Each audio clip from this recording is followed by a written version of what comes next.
All right, I will say good morning. Let us begin. Baruch Hashem, a lot to do today, and Baruch Hashem, a lot to do today in general, not just the daf, just a lot to do and accomplish today. We begin by thanking all of our sponsors, to thank our Talmud Torah sponsors for the month of Elul.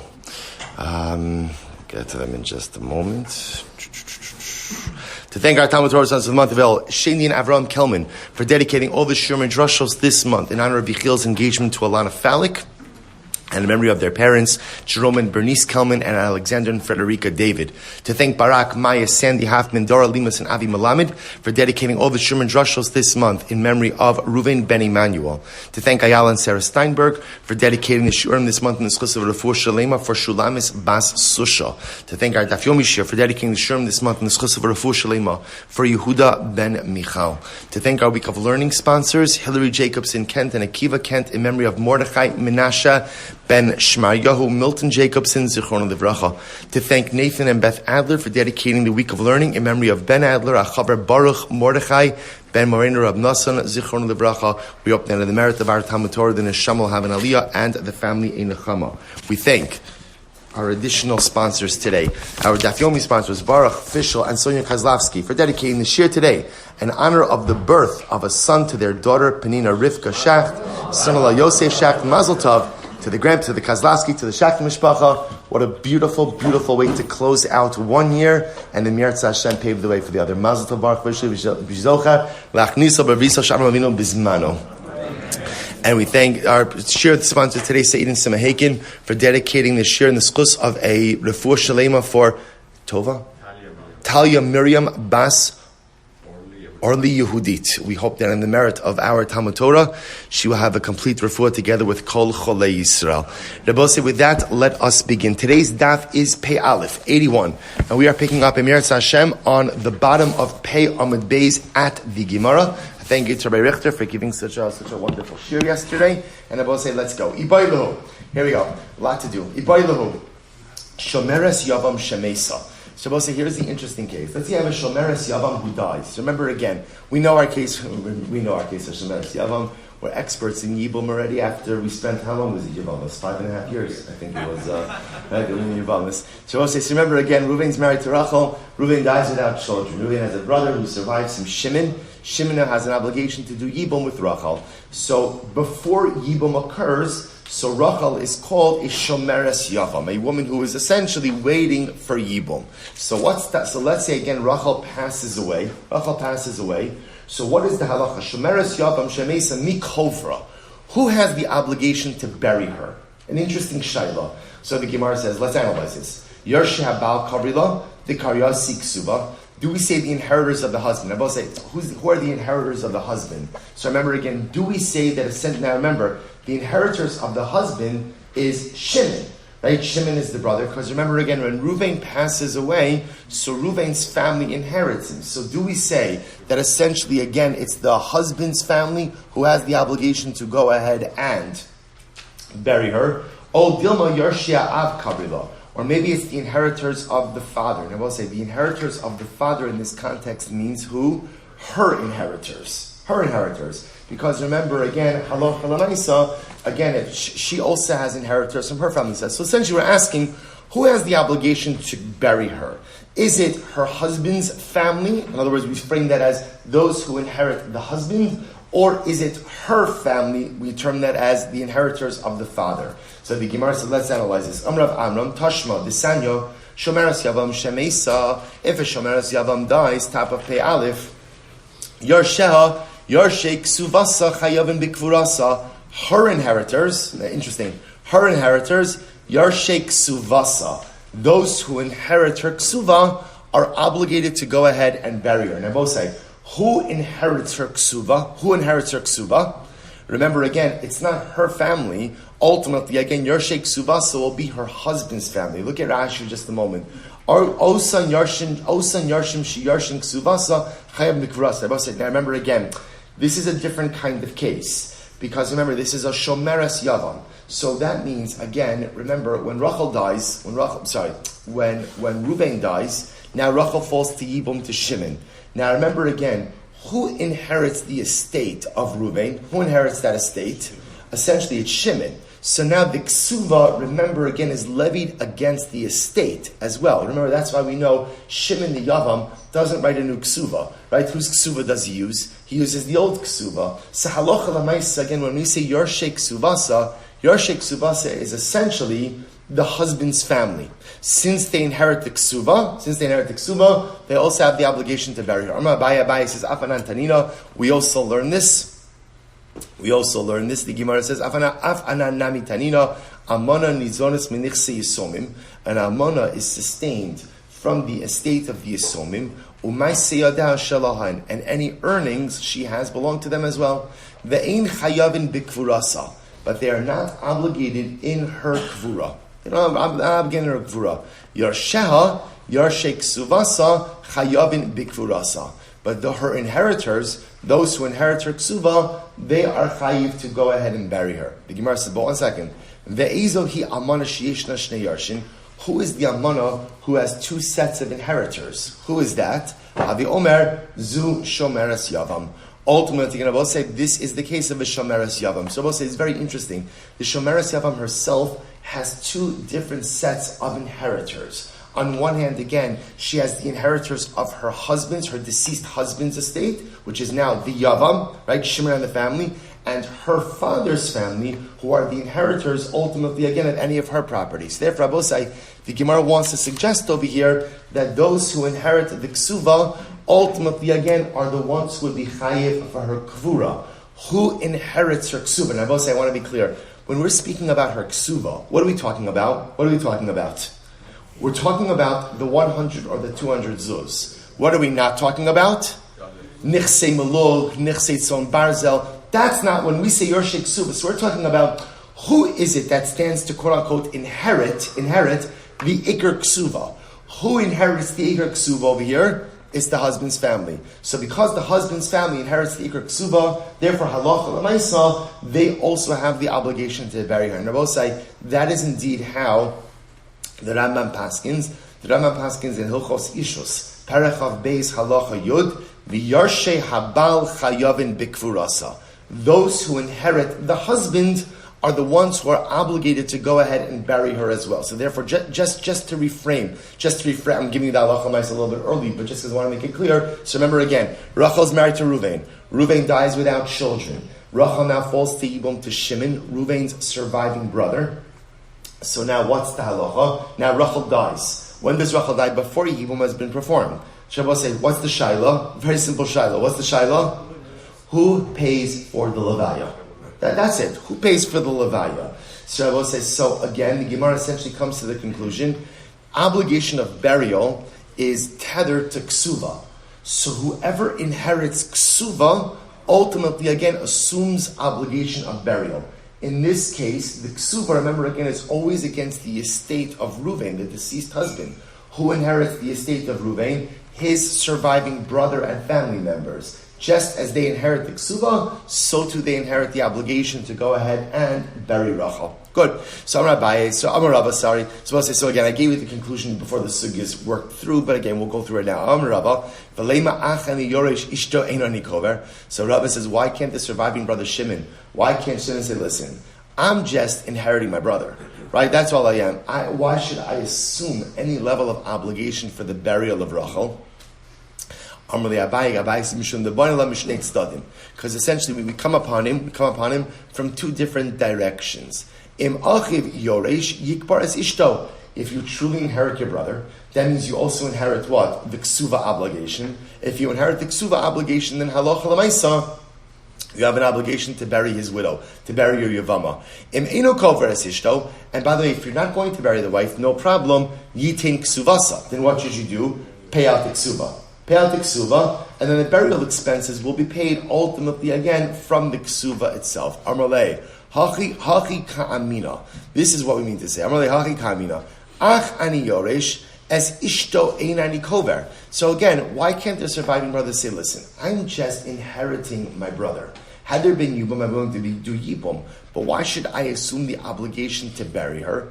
V'imishum ksuva. Now you're going to tell me, like this. So Shimon says, see, remember, Rachel died while she's waiting for Yibum. Shimon says, I'm so sorry about the loss. but not so sorry that what? Not so sorry that I'm paying for the levaya, right? Again, emotions only run so high. Right? So again, I'm not paying for the levaya, and again, at the end of the day, why should I? Why should I? Again, if we would have done yibum, of course she would have been my wife. I would have taken care of her levaya. We didn't do yibum. I inherited my brother. Why do I inherit the obligation to go and pay for a burial? So you're going to tell me, fine, don't pay for the burial, but pay her ksuva? Why should I have to pay out her ksuva? After all, the Gemara says, ksuva, lo nitna ksuva ligbos mechayim. This actually is a fascinating statement. A ksuva is only meant to be paid when the husband is alive. Now what does that mean? Take a look at Rashi. Ligbos mechayim, kolzman shabal chay. Right? A ksuva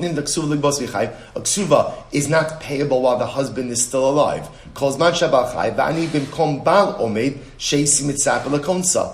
essentially what we're going to say, this phrase essentially means is, ksuva is not, literally translated, ksuva is not payable while the husband is alive. There's another way of saying it like this. A ksuva is only payable when a woman is able to marry someone else. In this context, was Rachel able to marry someone else? No. Why? She was subject to evil. So Shimon could claim, why should I have to pay a ksuva? A ksuva is payable when a woman is free to marry someone other than her husband. In this context, ultimately Shimon says, I'm an extension of Reuven. I'm an extension of Reuven, the deceased husband. So halacha l'maisa, again, she was not free to marry anyone else. If that's the case, the ksuva is not payable at all. So so in other words, halacha l'maisa, I shouldn't have to pay for a burial, and I shouldn't have to pay for the ksuva. So we'll say, "Soman shamis le the isle medrash ksuva." And I will say, this concept. Now, this is very interesting because what Shimon in this case is advancing is this idea that a ksuva is only payable. The way he phrases it is, a ksuva is not payable when the husband is alive. Now, I will say, that statement is not totally true, right? Sometimes a ksuva is payable when the husband is alive, like when, like divorce. What it means is the ksuva is only payable when the wife has a right to marry someone else. In this case, Shimon says she didn't have a right to marry someone else. She's tethered to me. So now she died. I'm sorry, but why should I have an obligation to pay out the ksuva? To which the Gemara says, "Man shamas le de isle medrash ksuva." We'll say, who is the opinion who says that we darshan the words of a ksuva? So in other words, we'll say this concept must be rooted in the text of the ksuva itself. So who is the one who tells us that we're medayek in the wording of the ksuva? Look at Rashi just a moment. Man shamas le de isle medrash ksuva, and she says, "Shedor ish lashon ksuva, shekasav bo lechishetinasi la'acher tidli ma shekasav lechi." Because we'll see in the ksuva it says, when you marry someone else, you are hereby entitled to whatever your entitlement is, 100 zuz, 200 zuz, whatever else it might be. But I will say, but the lashon is when you marry someone else, which tells us that ksuva is only payable when a wife is entitled to marry someone else. So who darshans the ksuva? Beis Shammai. Beis Shammai da'amri. One second. Beis Shammai also holds that what? Shtar ha'omid ligvos kigabui dami. We'll say, but Beis Shammai also holds that a document that is roi, that is fit to be collected, is as if what? It's already been collected. Look at Rashi. Beis Shammai, shemishi yesh lo shtar chov al chaveiro, hu muchzak b'nichse halo ve'yoser mimenu. So we also know Beis Shammai is the one who makes this deal, right? That halacha l'maisa, a ksuva is only payable when a woman is able to remarry. In this context, she's not able to remarry because she's tethered to the yavam. But it's the same Beis Shammai also said that a document that is ready to be collected, or I should say a chov, a loan, or an obligation that is ready to be collected, is as if it has already been collected. If that's the case, then the truth is the woman herself should be muchzak in the ksuva. After all, the Gemara says, Disnan, Mesu ba'alein achlo shasu. Let's say interesting case. Transitioning just a moment. Sota.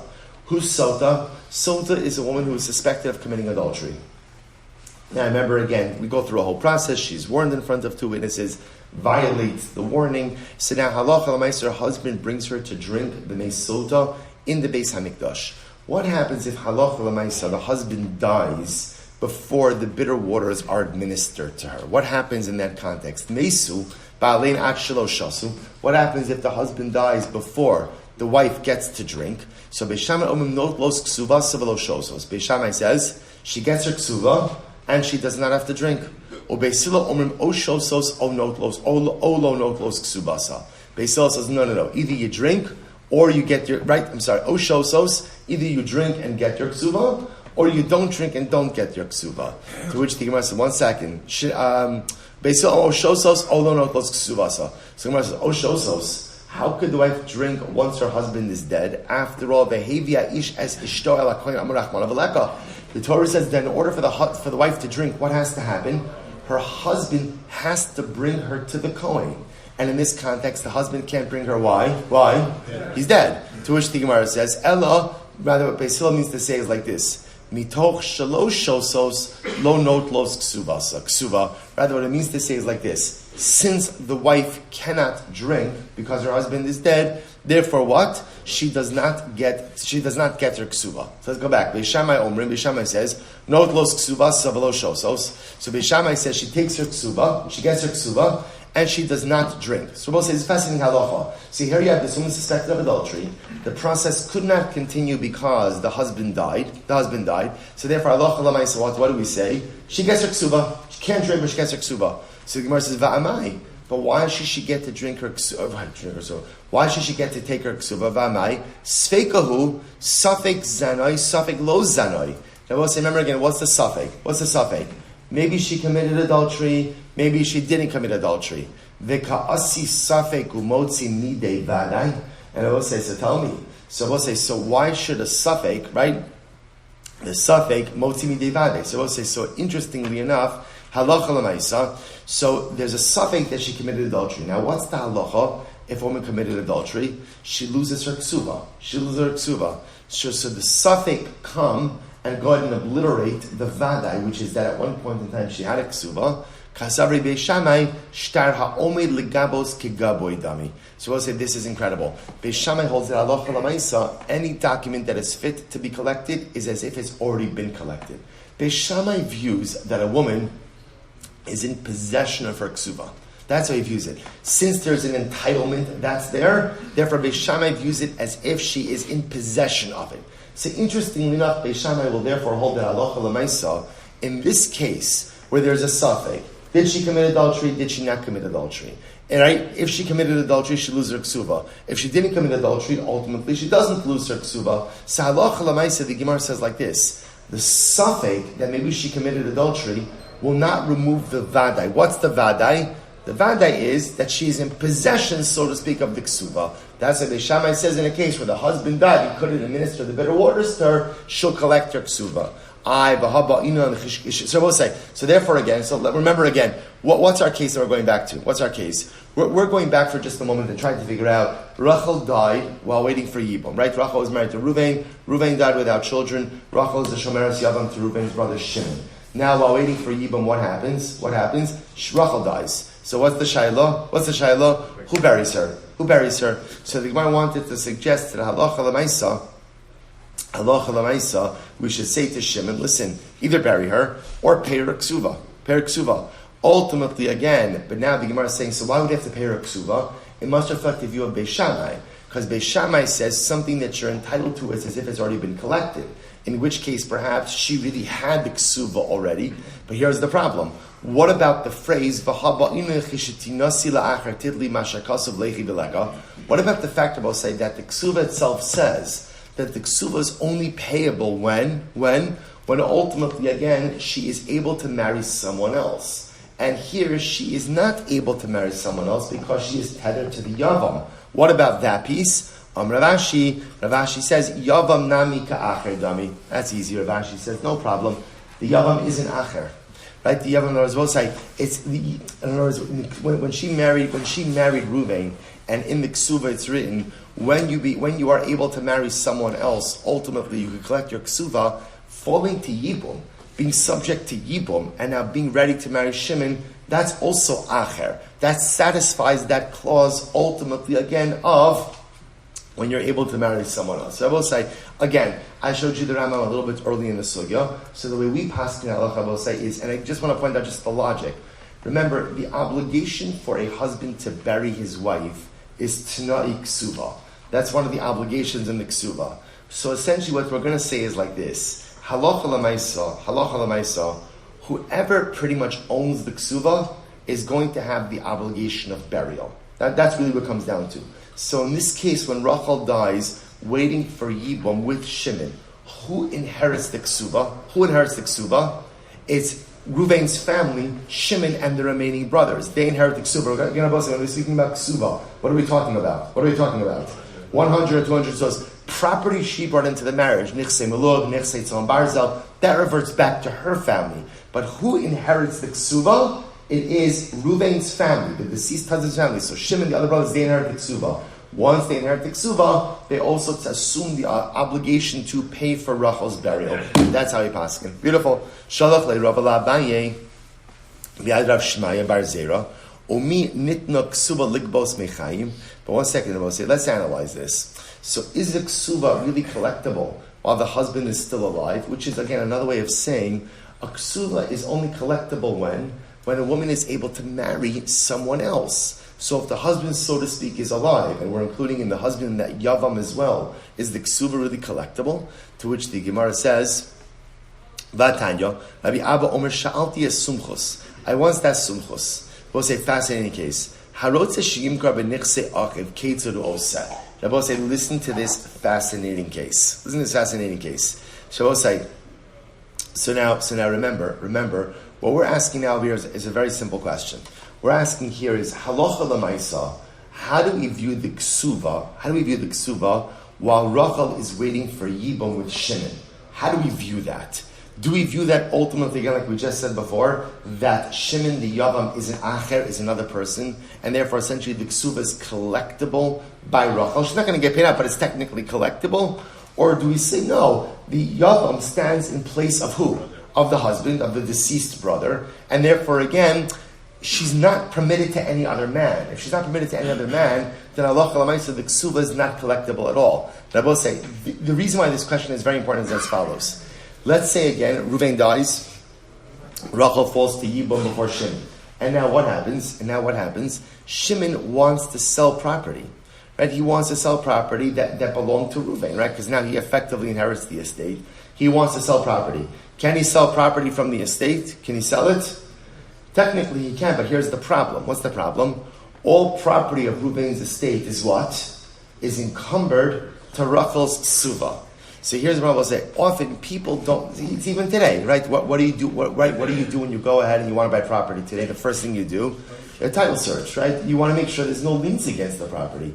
So interestingly enough, any time that a married man sold property, I will say, there always is an encumbrance. To be clear, right? Anything, this is a good thing to know in life, anything and everything you own, right, and will ever own is encumbered to your wife. I don't mean that like in a metaphorical sense, right? I mean that like in a literal legal sense. This is what you write in the Kesuva. Afilu min galima dal kaspoy. Even the shirt on my back is encumbered to the Kesuva. So say, so watch this. In this case, Shimon the Yavam wants to be able to sell off property of his brother's estate. So how does he do it? But he wants to sell it unencumbered. Watch this, this is incredible. So what should he do? If he's a Kohen, he should make her a nice su'uda, a nice su'uda, and ultimately, again, appease her. I was going to say, what does he need her to do? He needs her to release claim on properties. Now, not all properties, because remember, let's say her Kesuva is 200 zuz. So we'll say, so here's the interesting with Kesuva. Even with Kesuva is 200 zuz, and let's say Reuven has 10,000 zuz worth of property. So even though there's only an encumbrance of 200 zuz, that 200 zuz encumbrance devolves upon everything. So if he's a Kohen, appease her. He says, make her a su'uda. I don't think su'udas work contemporarily, right? There'll probably be something in the jewelry realm that work a little bit better. The point is, make her happy, get her something nice, do something beautiful for her, and essentially get her to actively release her encumbrance upon the property. In other words, upon the property in excess of the value of her ksuva. All right. So that's, you have to do it. If he's Yisrael, then what can you do? Megaresh beget v'yachzir. Divorce her. And I will say, now again, I want to plan, this is a planned divorce. In other words, that this is a divorce with again, a remarriage. That's the goal over here. Divorce her ultimately, and then remarry her. Rashi says over here, Megarsha beget, umagbes ksuvasa, umocher mashirtza, umachzira amnas ksuvasa rishona. Shabbos says, so what you could do is you could divorce her, go ahead and with the plan, we're going to divorce, right? You get your Kesuvos, so to speak. Now the property is unencumbered. Sell off whatever you want to sell off and remarry her. And by the way, we're going to talk about this halacha. When a man divorces and then remarries his wife, let's say he did not yet pay out the Kesuva. If you divorce and then remarry, the original Kesuva could still remain in effect. It's interesting halacha. So I'm going to say, again, the strategy doesn't work by a Kohen. Why doesn't it work by a Kohen? Because a Kohen can't remarry his divorcee. So I'll say, I'm a base. And if you would think that nitna ksuva ligbos mechayim, Shabbos says, I don't understand. If ksuva is collectible during the lifetime of the husband, which Shabbos means, if ksuva, like Beis Shammai said, that a ksuva, since it's oter, it's as if it's already collected by her. So if we want to say that maybe there's a model in which ksuva is collectible even before she has the right to marry someone else, I have a much simpler eitzah. What's a simpler eitzah? So Yechiel lo shir ksuva b'ashar Lisbon. Go ahead about saying what? Dedicate, right? Or not dedicate, designate, thank you.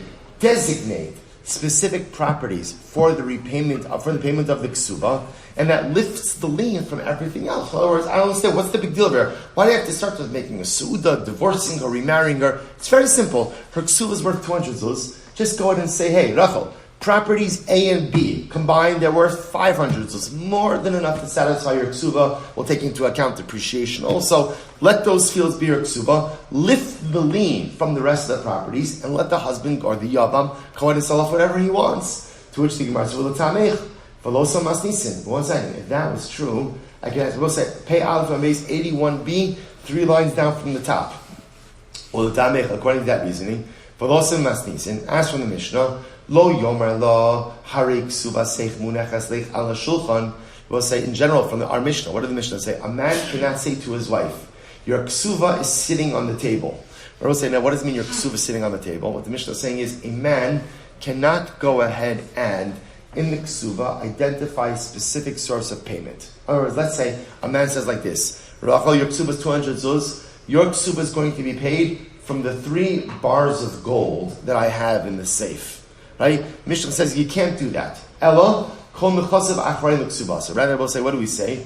All of his property ultimately, again, is pledged to the ksuva. So we'll say, so again, what do you see from there? You see from there that ksuva is not collectible during the lifetime of the husband. Because the truth is, and we say during the lifetime, while the wife can't marry anyone else. Because if ksuva was really collectible during the lifetime of the husband, then what? We'll say, then what? Then a husband / a yavam should be able to identify certain specific properties that'll be the source of payment for the ksuva. And the beauty of that is, what does that do? It lifts the encumbrance from everything else and allows the husband, the yavam, the estate to do business with the other properties. To which the Gemara says, no. In the Mishnah, Hassam Eitzah Tova Kamashvala. The both say when the Mishnah says that a husband should not identify certain items for the payment of the ksuba, that's an Eitzah Tova. That's good advice. What's the good advice? So we'll say, now by the way, what's the Eitzah Tova? Think about this for just a moment. Imagine for a moment, Reuven marries Rachel, he writes up a ksuba. And then the ksuba he writes, Rachel, your ksuba 200 zuz is payable from 3 bars of gold in the safe. What's the problem with that? What's the problem?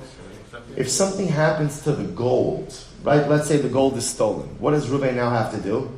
He has to write a brand new ksuba. Now we'll say, so again, writing a brand new ksuba is to do. So Chazal said, don't do that. Instead, just write a general ksuba, where although it is a more expansive lien, you don't have to worry about if something happens to designated properties. To which the Gemara says, Dilo tema achi, Seifa, they turn to look at the Seifa that said, V'chim lo yomar adam leishto, hari ksuva seich munachas leich ala shulchan, ela kol nechasav achrayim l'ksuvas ishto. I baile lezab, Shabbos says, the Gemara says. So therefore, interestingly enough, the Gemara is suggesting over here, is it possible to create a model where certain properties are designated for the ksuva? Is that possible? It is, but you need the consent of the woman. But the Chazal are telling us it's not a good idea. And the reason it's not a good idea is because once you get into that level of specificity, if something happens to the specific property, you run the risk then of what? Having to go ahead and redraft the ksuva. ela kol nechasav achrayim leksuvas ishto. I baile lezabune, hachanami de la matzi mizbin. Ela eitza tova kamash malon, hachanami eitza tova kamash malon. So Rabbi says, interestingly enough, when the Mishnah says before that halacha l'maisa, the ksuva lien devolves upon all property, and the Mishnah explicitly advises against going ahead and identifying a specific property or properties as source for payment of the ksuva, that's an eitza tova. That's an eitza tova. I was saying, by the way, how beautiful is it? Saying how beautiful is it? I would say this is what it means to be a Jew. Sounds of Gemara, the sounds of Yud Gimel Midos. You see, you can look at it two ways. You could look at it as an interruption, or you could say beautiful. Beautiful to be bombarded by Kedusha on every single. I will say it gives you a little bit of a glimpse how the Ribono Shel Olam feels as well. I think that in Shamayim there's like a cacophony of spiritual sounds. This one's learning Gemara. This one's writing a prosbal. This one's saying Ataras Nadarim. They're up to Slichas. This one's saying Kaddish. This one's doing this. And how much the Ribono Shel Olam must love it. You know, it's almost like, you know, like when your kids run over to you and they're all talking at the same time. Right? So your first reaction is, stop it. Right? That's it. Stop it. And then you take a step back and you say, oh my gosh. What a zechus is to be bombarded by little voices, right? What a privilege it is to be in a home where there is this cacophony of this one wants this and this, and they're all coming to me and they all love me, and I don't know if they all love me, but at least they all want something from me. Right? So again, and you realize like it's so beautiful. This is beautiful. Like this is what it means to be a yid. Constant activity, constant cacophony. Beautiful. Okay, the Gemara says, Ella, Rabbi Abba Kasha. So I will say again, but what do we do with the same with Rabbi Abba? To which the Gemara, look here, Rashi, just a moment. Ela Rabbi Abba Kash, Rashi is right across from Rashi. At the Negarish la Niachela, Shar Girishin Ginayim Lishnein, Ela Vadai Taima. I don't understand. Rabbi Abba says, if you want to free up property in the Yibum case, what should you do? Divorce her, and go ahead and then remarry her. So the Gemara says, I don't understand, but if that's the case, then in reality, you could just designate property for the ksuva, and if she's willing, she can lift her lien against everything else, then why do you have to start with gerushin? Why employ a mechanism of divorce that seems so much more embarrassing and so much more difficult? Just agree on certain designated properties and lift the lien from everything else. To which the Gemara said, Rabbi Abba nami lo kasha mishum eva. Rabbi said, this is absolutely fascinating. Rabbi Abba says, no, it's better to go ahead and do the divorce mechanism than do the designation mechanism. Why? Because with designation, we're concerned about animosity. Rabbi say, this is wild. Listen to this. Rabbi say, this is an incredible Gemara. See, here's what's happening over here, right? Let's go back for just a moment, right? Shimon is ready to do Yibam with Rachel, but remember again, he wants to sell off property now. Can he sell off property? No. Why not? Everything is encumbered by the ksuva. See, he needs a mechanism to lift the encumbrance. But yet he wants to do yibum. So we'll say, so what does he do? So Rabbi Abba says, divorce Rachel. Go ahead and then, so to speak, the ksuva is payable. Sell off whatever you want to sell off, and then go ahead and remarry her. You can remarry with the first ksuva. Says the Gemara Ribono Shel Olam. Why do you have to do that? Why not just say, Rachel, do you agree to designate certain properties for your ksuva? Designate those properties, lift the lien against everything else, and then do. To which the Gemara will say something absolutely amazing. Designation of properties, the Gemara says, we're concerned about animosity. What's the concern about animosity? What's the concern? Because if a woman knows that her husband had designated properties for a ksuva, what does that look like? It looks like he's preparing for a divorce. See, if he divorces her and remarries her, and they both know that essentially they're just creating a legal reality, right? To go ahead and free up properties, they're both on the same page, great, she's happy to do it. But to create a model where, again, there are properties designated for a ksuva, and that's where she lives with that reality, that creates animosity within a marriage. See, Rabbi say, it's such an incredible yesod. You see, in the case where the property is designated, that's not a normal situation. So because it's not a normal situation, she's always left wondering, what is the status of her marriage? In the case where they divorce and then get remarried, the status of the marriage is clear. We just had to do this in order to free up a lien, but Lamaisa, I love you, I'm in it. So Rabbi say, what's the yesod? The worst thing in marriage is when parties to the relationship are not clear about the intentions of the other.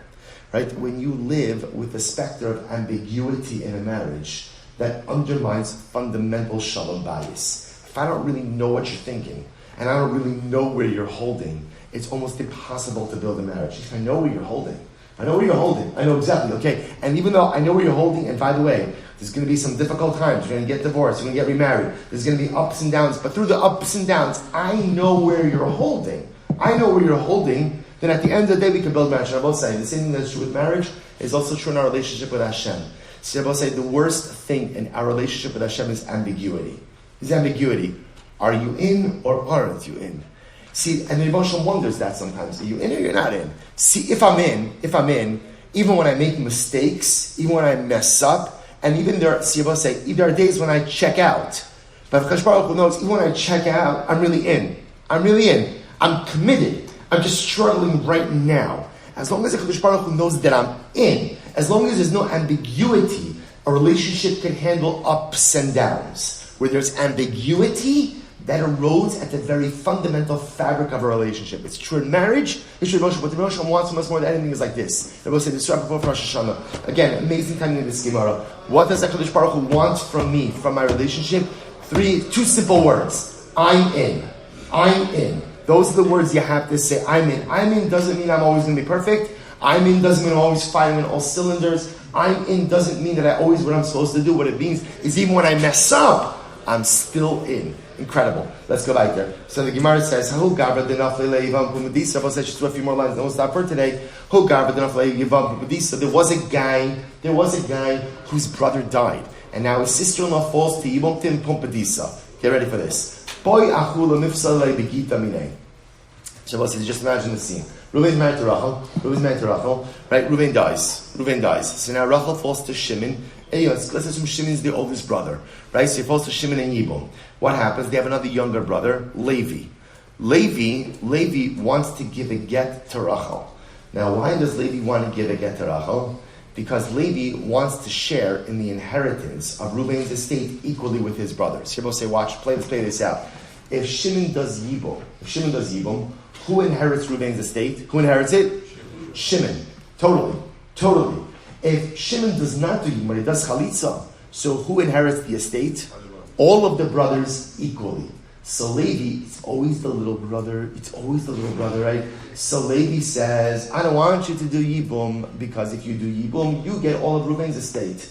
So I want you to do Chalitza. So here's what I'm going to do. I'm going to give Rachel a get. Because remember also we learned in Yavamis, a get precludes Chalitza, precludes Yibum. I'm going to give Rachel a get. That way you can't do Yibum, and all of us will share on the property equally. So I will say, so Levi didn't give the get yet. He didn't do it yet, but he's getting ready to do it. So we'll say, so watch this. Amarle, my getech. So Shimon says, 1 second, hold up. What's your problem? Mishum nechasi, because you want to inherit Reuven's property along with me, no problem. I'll share the property with you. It's okay. I want to do Yibum with Rachel. I want to do the mitzvah. And it's fine. I'm happy to share. In other words, I will inherit it. But after I inherit it, I'm happy to gift you a portion in the estate. No need to start making gittin. Rabbi Yosef said, Shabbos said, listen to this. So Rav Yosef says that's a very nice thought, but at the end of the day, it actually doesn't work. In the same way that a Yavam can't go ahead and sell off property while he's waiting to do Yibum, he also what? He can't gift it away. And any promises that he makes with the property before Yibum has occurred, ultimately are what? Are null and void. Look at Rashi, almost right across. Rashi says, "Kevan dam Rabbanon, shomeres yavam ein hayavam rashay limkar kidarino lekaman b'shnaitin." Mishnah says in the Torah says same way that we've seen up until now that the yavam, while he's waiting to do yibum, can't really negotiate anything with the estate of the deceased. So even Shimon's promise to give Levi a portion of the estate, it's very nice, but it's halachically meaningless. This Sanya we learned. If someone died, and he left and he left property of 100 money, Shekol Nechasav Achrayim L'Ksubasa. So both say this is the case we've been dealing with, which is what? Reuven's married to Rachel. Reuven dies, and Reuven leaves behind an estate of 100 maneh. Rachel has a ksuva of 1 maneh. Nevertheless, the Yavam is not, before Yibam, the Yavam is not permitted to go ahead and do anything with the estate. Why? Because the entire estate is encumbered to the ksuva. Sefer Rabbo said the same way that the Yavam can't sell the estate, Shimon also can't what? He can't promise a portion of the estate to his younger brother Levi. Amar li Abaye, v'chol heicha dam Rabbanu lo Lisbon, af agav v'zavin lo havizin ezin. So we'll say, is that to say that anytime that Chazal said you can't sell something, if you sold it, the sale is not valid? Is that true? V'hatanan we learn. So we'll say, so remember again, this is the case in the previous Mishnah where we learned that halacha l'maisa, a woman who inherited property after Erison. Remember this case 2 Mishnayos ago. What did we say in that case? Beis Shammai omrim timgar. Beis Shammai says she's allowed to sell property. Or Beis Hillel omrim no simkar. Beis Hillel says she can't sell. And Elu v'elu modim shemachra v'nasan akayim. And both agreed that if she did sell, the sale is binding. So what do you see from here? That even in cases where Chazal said you shouldn't sell something, if you sold it, what's the halacha? It works. So same thing over here. I got it. Shimon should not be gifting away parts of the estate because a Yavam really shouldn't be transacting anything with the estate of his deceased brother because the entire estate is encumbered to the ksuva. But at the end of the day, if he did it, Shimon promises a portion of the estate to Levi. It should work. To which the Gemara says, Shalcha kid Rav Yosef. So we'll say ultimately again, they sent this shayla. So they sent this before of Chanina bar Papi. And what happened? Shalcha kid Rav Yosef. So Rav Chanina bar Papi sent back the answer in accordance with Rav Yosef. Omer Abaye atu Rabbi Chanina bar Papi kibi talala. Do we hang our hat on Rav Chanina bar Papi? Just because Rav Chanina bar Papi said Allah Rav Yosef, do we automatically ascribe that? Do we automatically assume that's the halacha? Ultimately, again, he sent back like Abaye. Abaye was the one who said that if you sell something that you shouldn't, nevertheless, what? The sale stands. The Amar Bar Rav Yosef time achrini shalchuli. And if Rav Yosef advances a different reason, send it to me. Navak Rav Yosef dafa ashkach. So Rav Yosef went out and he found the brisa. I'm going to stop over here for today. Again, I'm leaving you a little bit of a cliffhanger. So just so you understand where I'm leaving you. Again, I'll say again. Apologize for the cliffhanger, but here's where we're leaving off. We're leaving off in a very specific case, right? Where essentially the overarching question is, if you have property that is encumbered that you're not allowed to sell, but you sell it anyway, does the transaction work or not? The specific application of that is, Reuven died, leaves behind an almana. Shimon wants to do yibum, right? So we have a brisa that says Shimon can't sell off any of that property because it's all encumbered to Rachel's ksuva. In our specific case, we're focusing on over here is what? Is where Levi, the younger brother, wants to give Rachel a get to preclude yibum from occurring because he wants to inherit equally in Reuven's estate. Shimon, in an offer to stave off his brother's plan, says, "Calm down. I'll cut you in for half." Right? I'll inherit it, give you up for half. So what's the shayla? Does that statement work or not? At first glance, it would appear that statement is totally meaningless since the Avam has no ability to transact anything with the estate of his deceased brother since it's all encumbered. But yet we seem to see that even cases where you can't sell something or transact business, you can't do a lechatrila, but if you did it b'diavad, it works. What's the halacha? To be continued. Emirat Hashem and tomorrow, Shiur on the first day of Hashanah, Ba'alei Tova, Elosai, Shkoyach, Siva Chasima Tova.